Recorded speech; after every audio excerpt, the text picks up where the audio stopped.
नमस्कार दोस्तों, आपका स्वागत है हमारे चैनल हिंदी स्टोरी बाय सपनों की उड़ान में। दोस्तों, 12 ज्योतिर्लिंग का पार्ट 4 हम आपके बीच में लेकर आए हैं। हमें उम्मीद है आपको पसंद आएगा। दोस्तों, वीडियो पसंद आए तो प्लीज़ एक प्यारा सा सुझाव हमें ज़रूर दीजिएगा और हमारे वीडियो को लाइक और शेयर भी ज़रूर करिएगा। और अगर अभी तक आपने हमारे चैनल को सब्सक्राइब नहीं किया है तो प्लीज़ दोस्तों, आपसे रिक्वेस्ट है हमारे चैनल को सब्सक्राइब जरूर कर लीजिएगा। चलते हैं और जानते हैं श्री बाबा विश्वनाथ जी के बारे में और श्री त्रयंबकेश्वर ज्योतिर्लिंग के बारे में कुछ ऐसे रहस्य जो शायद आप नहीं जानते हैं। देखते हैं वीडियो को। श्री विश्वनाथ 7। ये ज्योतिर्लिंग उत्तर भारत की प्रसिद्ध नगरी काशी में स्थित है। इस नगरी का प्रलय काल में भी लोप नहीं होता। उस समय भगवान अपनी वासभूमि इस पवित्र नगरी को अपने त्रिशूल पर धारण कर लेते हैं और सृष्टिकाल आने पर पुनः यथास्थान रख देते हैं। सृष्टि की आदि स्थली भी इसी नगरी को बताया जाता है। भगवान विष्णु ने इसी स्थान पर सृष्टि कामना से तपस्या करके भगवान शंकर जी को प्रसन्न किया था।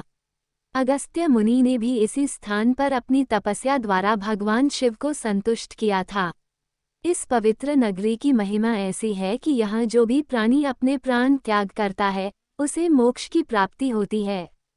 भगवान शंकर उसके कान में तारक मंत्र का उपदेश करते हैं। इस मंत्र के प्रभाव से पापी प्राणी भी सहज ही भवसागर की बाधाओं से पार हो जाते हैं। विषयासक्त चित्पी त्यक्त धर्मरतिर्नरः इह क्षेत्रे मृता सोपी संसारे न पुनर्भवेत्। अर्थात विषयों में आसक्त अधर्मी व्यक्ति भी यदि इस काशी क्षेत्र में मृत्यु को प्राप्त हो तो उसे भी पुनः संसार बंधन में नहीं आना पड़ता।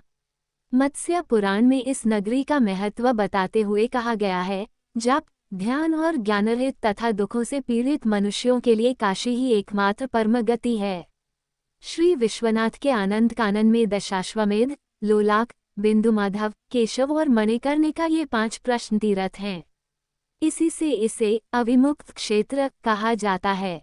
जपध्यान विहीनाना ज्ञान व जितचेतसाम ततो दुखाहताना च गतिर्वाराणसी नृणाम तीर्थाना पंचकम सार विश्वेशानंदकान्ने दशाश्वमेध लोलाका केशवो बिंदुमाधवः पंचमी तु महाश्रेष्ठा प्रोच्यते मणिकर्णिका एभिस्तु तीर्थवर्यश्चा वर्ण्यते ह्यविमुक्तकम्। इस परम पवित्र नगरी के उत्तर की तरफ ओंकारखंड, दक्षिण में केदारखंड और बीच में विश्वेश्वर खंड है।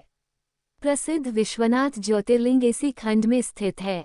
पुराणों में इस ज्योतिर्लिंग के संबंध में ये कथा दी गई है। भगवान शंकर पार्वती जी से विवाह करके कैलाश पर्वत रह रहे थे, लेकिन वहां पिता के घर में ही विवाहित जीवन बिताना पार्वती जी को अच्छा न लगता था।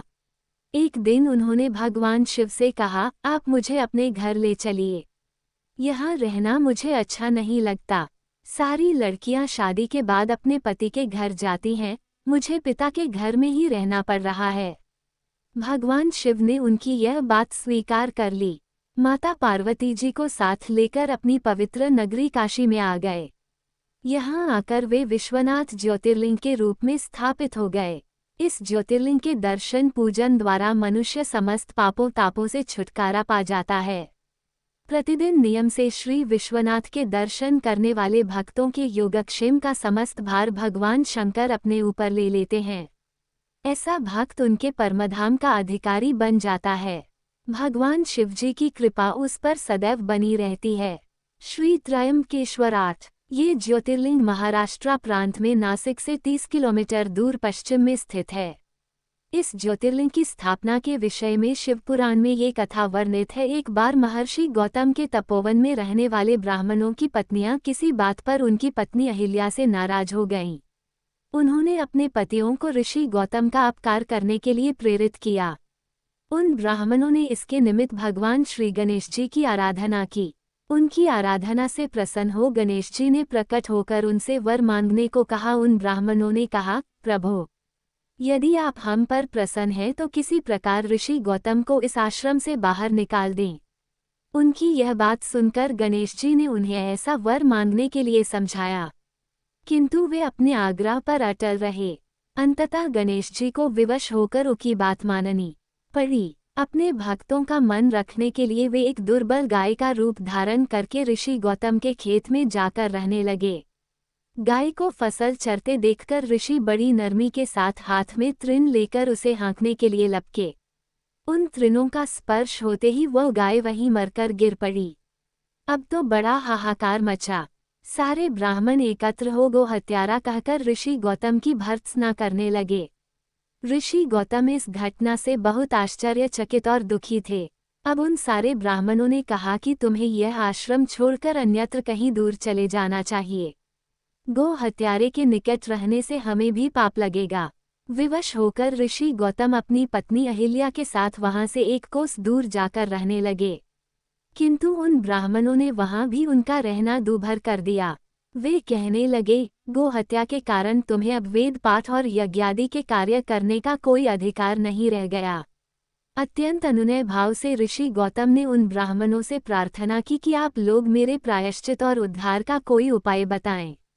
तब उन्होंने कहा, गौतम, तुम अपने पाप को सर्वत्र सबको बताते हुए 3 बार पूरी पृथ्वी की परिक्रमा करो। फिर लौटकर यहाँ 1 महीने तक व्रत करो। इसके बाद ब्रह्मागिरी की 101 परिक्रमा करने के बाद तुम्हारी शुद्धि होगी, अथवा यहाँ गंगाजी को लाकर उनके जल से स्नान करके 1 करोड़ पार्थिव शिवलिंगों से शिवजी की आराधना करो। इसके बाद पुनः गंगाजी में स्नान करके इस ब्रह्मगिरी की 11 बार परिक्रमा करो।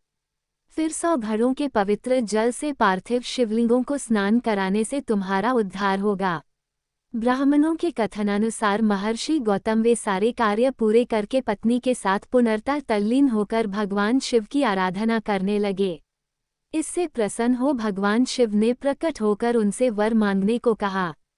महर्षि गौतम ने उनसे कहा, भगवान, मैं यही चाहता हूँ कि आप मुझे गोहत्या के पाप से मुक्त कर दें। भगवान शिव ने कहा, गौतम, तुम सर्वथा निष्पाप हो। गो हत्या का अपराध तुम पर छलपूर्वक लगाया गया था। छलपूर्वक ऐसा करवाने वाले तुम्हारे आश्रम के ब्राह्मणों को मैं दंड देना चाहता हूँ। इस पर महर्षि गौतम ने कहा कि प्रभु, उन्हीं के निमित्त से तो मुझे आपका दर्शन प्राप्त हुआ है। अब उन्हें मेरा परमहित समझकर उन पर आप क्रोध न करें। बहुत से ऋषियों, मुनियों और देवगणों ने वहां एकत्र हो गौतम की बात का अनुमोदन करते हुए भगवान शिव से सदा वहां निवास करने की प्रार्थना की। वे उनकी बात मानकर वहां त्रयंब ज्योतिर्लिंग के नाम से स्थित हो गए। गौतम जी द्वारा लाई गई गंगाजी भी वहां पास में गोदावरी नाम से प्रवाहित होने लगी। ये ज्योतिर्लिंग समस्त पुण्यों को प्रदान करने वाला है। हमारा साथ देने के लिए आप सभी का दिल से धन्यवाद।